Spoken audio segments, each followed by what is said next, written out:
Shalom saudaraku yang kekasih di dalam nama Tuhan. Mari kita buka Alkitab kita yang terdapat di dalam Matius 28 ayat 1 sampai dengan ayatnya yang ke-10.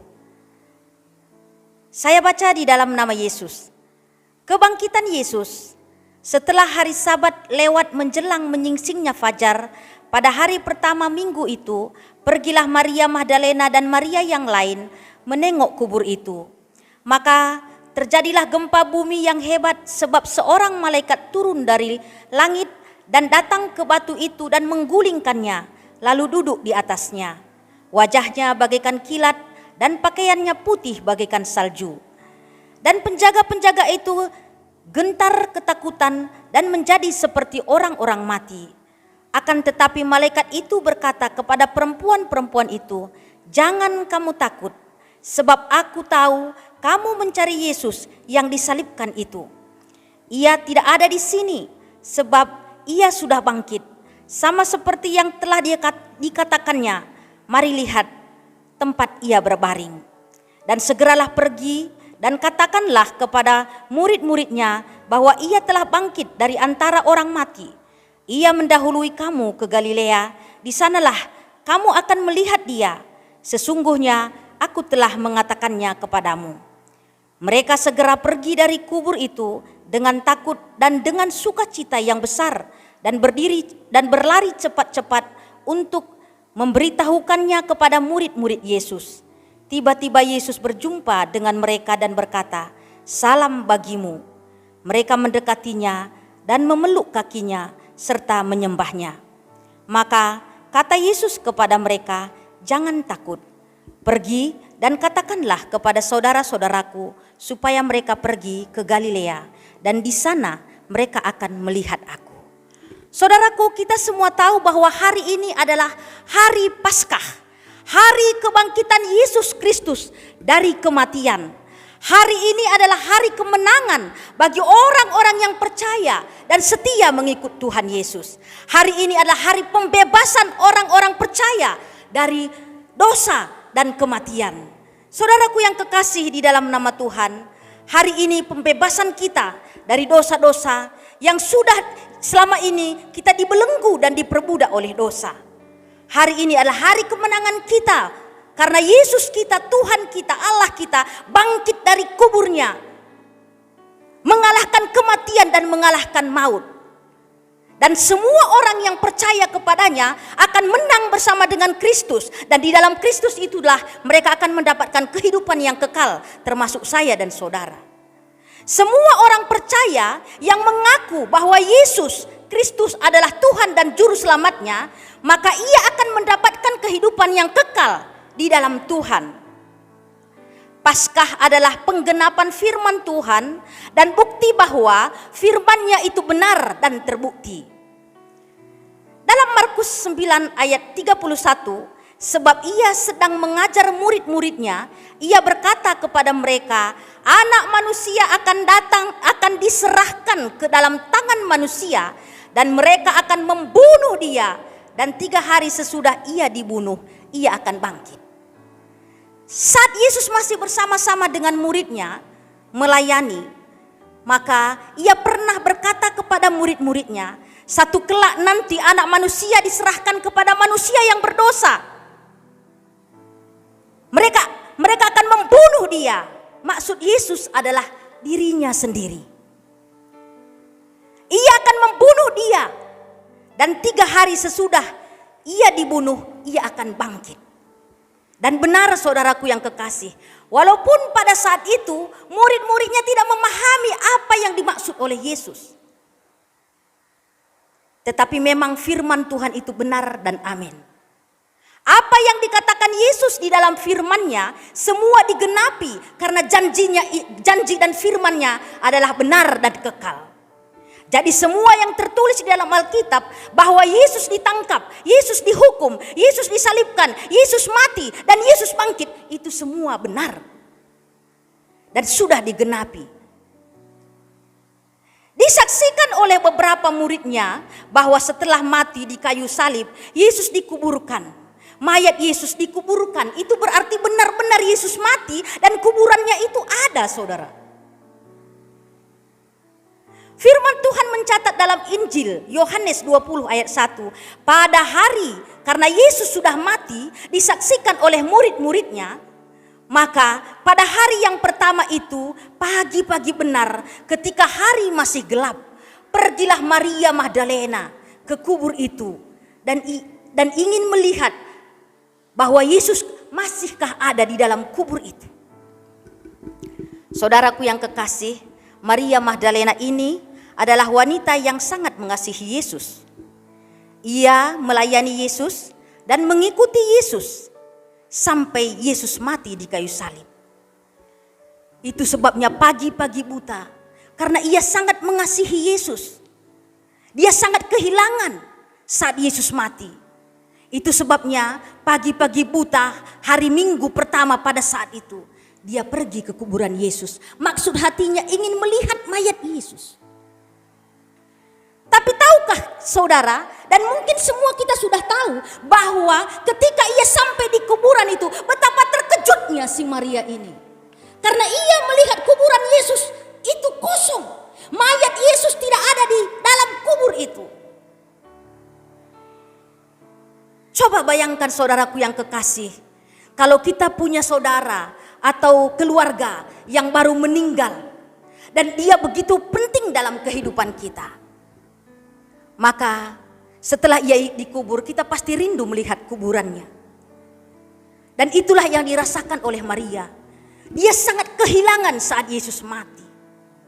Itu sebabnya dia pergi ke kuburan. Seandainya kita pergi ke kuburan, maka kuburan saudara kita, orang yang kita kasihi, sudah dibongkar atau mungkin keadaannya sudah berubah. Maka betapa kecewanya hati kita. Dan itulah yang dirasakan oleh Maria. Dia terkejut, dia kaget. Dia kecewa. Di mana Yesus? Mengapa kuburannya kosong? Siapa yang mencuri Yesus? Dia menganggap bahwa Yesus itu hilang, diambil orang. Karena Yesus tidak ada di kuburnya, ia sangat sedih. Ia menangis. Ia kebingungan, berlari ke sana kemari. Dia mulai putus asa dan bertanya, di mana Yesus? Siapa yang mencuri Yesus? Sampai ia bertanya kepada malaikat yang ada di atas, duduk di atas batu itu. Di mana Yesus? Saudaraku yang kekasih di dalam nama Tuhan. Saat Maria bingung, saat ia bersedih dan menangis, ia tidak sadar bahwa ada malaikat yang memperhatikan dia. Malaikat itu memperhatikan Maria. Perempuan-perempuan itu, ayatnya yang kelima. Akan tetapi malaikat itu berkata kepada Maria, kepada perempuan-perempuan itu, janganlah kamu takut, sebab aku tahu kamu mencari Yesus yang disalibkan itu. Ia tidak ada di sini. Mari lihatlah tempat ia berbaring. Dan benar saudaraku, memang Yesus tidak ada di dalam kuburan itu. Kuburan itu kosong.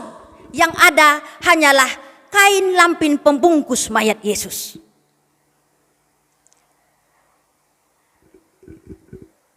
Perempuan-perempuan itu mencari mayat Yesus. Dan malaikat berkata kepadanya, dia tidak ada di sini. Yesus sudah tidak ada di kuburan. Dia sudah keluar dari kuburan. Lalu di mana dia? Dia sudah bangkit. Dia sudah pergi mendahului kamu ke Galilea. Saudaraku yang kekasih di dalam nama Tuhan, kalau seandainya saat ini ada kita yang sedang rindu bertemu dengan Yesus, kita mencari Yesus, jangan pergi ke kuburan, karena Yesus sudah tidak ada di kuburan. Yesus sudah bangkit dan dia sudah hidup untuk selama-lamanya. Saudaraku yang kekasih di dalam nama Tuhan, dia tidak ada di sini, kata malaikat itu. Berarti Yesus sudah tidak ada di kuburan. Di mana Yesus saudaraku? Dia ada di sini dan juga di situ. Ada bersama dengan saudara. Dia ada di sini, di tempat saya ini, dan ada di tempat saudara. Kita tidak perlu lagi mencari dia ke kuburan dan kemana-mana. Dia ada di mana-mana. Dia berkuasa. Dan dia tahu kita di mana. Dia mengetahui keberadaan kita. Itulah Yesus kita. Allah kita yang hebat. Jangankan keberadaan kita, kebutuhan kita, kekurangan kita dia tahu. Semua permasalahan kehidupan kita, Yesus sangat mengerti. Oleh sebab itu saudaraku, hati Maria berubah menjadi tenang. Karena ia mengingat bahwa memang pernah Yesus berkata bahwa dia akan mati, dikuburkan, dan akan bangkit pada hari yang ketiga. Murid-muridnya menjadi sadar bahwa memang benar-benar Yesus sudah bangkit. Saudaraku yang kekasih, inilah Paskah. Paskah adalah kebangkitan Yesus. Yesus bangkit dari kematian mengalahkan maut dan hidup untuk selamanya. Dan jika kita setia kepadanya, maka kita juga akan hidup bersama Yesus di surga untuk selama-lamanya. Karena firman Tuhan berkata, akulah jalan kebenaran dan hidup. Tidak ada seorang pun yang sampai kepada Bapa kalau tidak melalui aku, kata Yesus. Dan memang hanya melalui Yesus, jantung Yesus.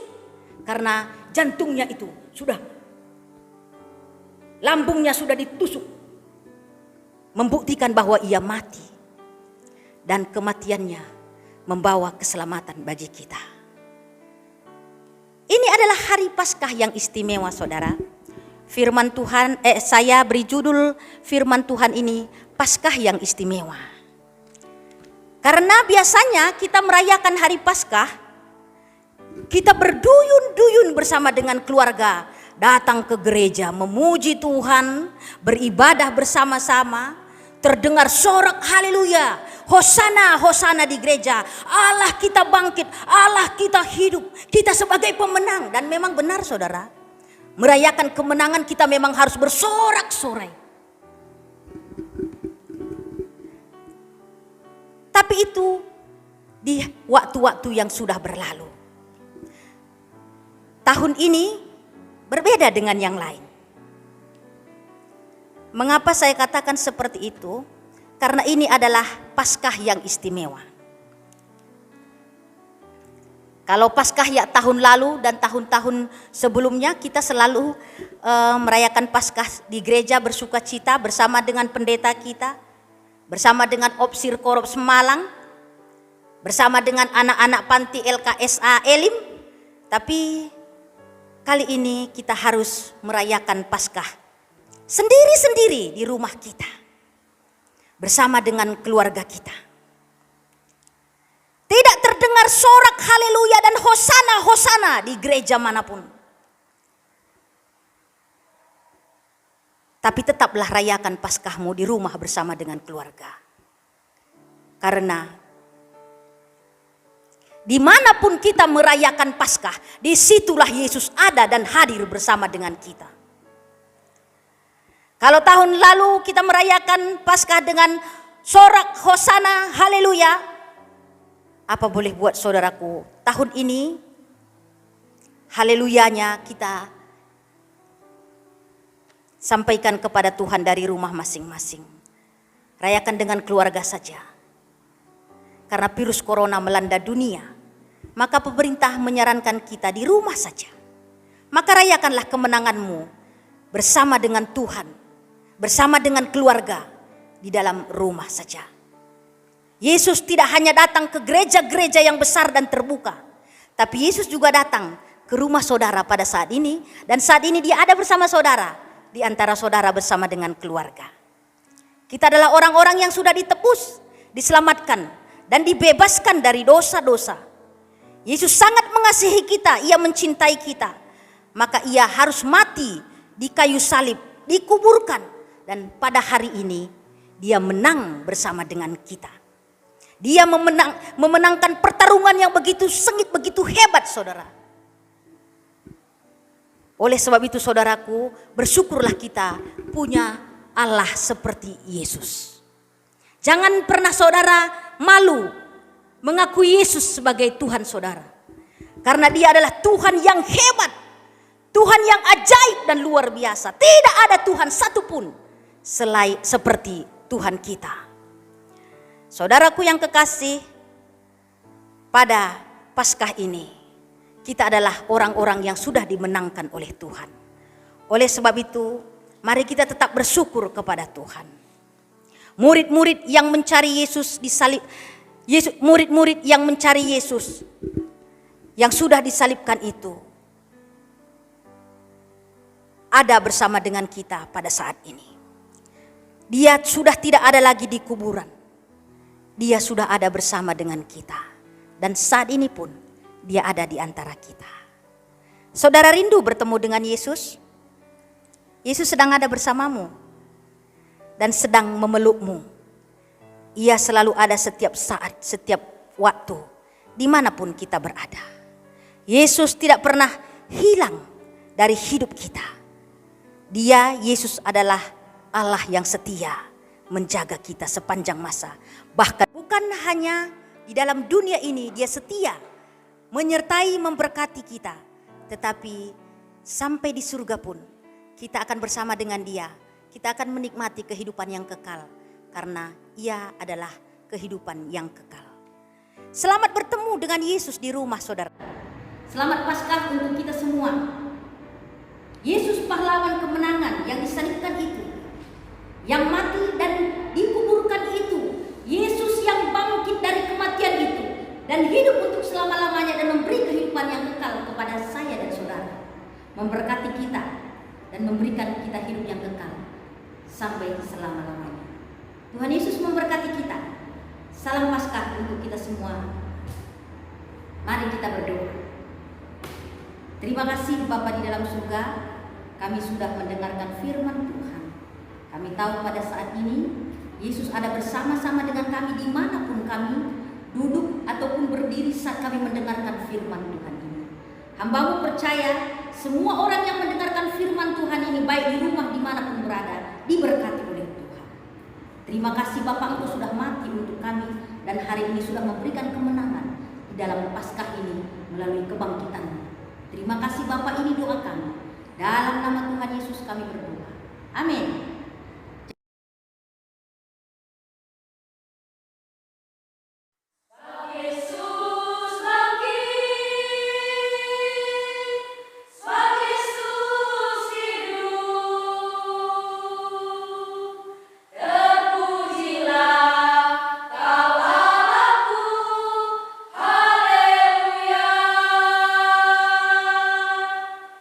Sembah Engkau Yesus.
Saudaraku yang kekasih di dalam nama Tuhan, mari arahkan hati dan pikiran kita tertuju kepada Tuhan.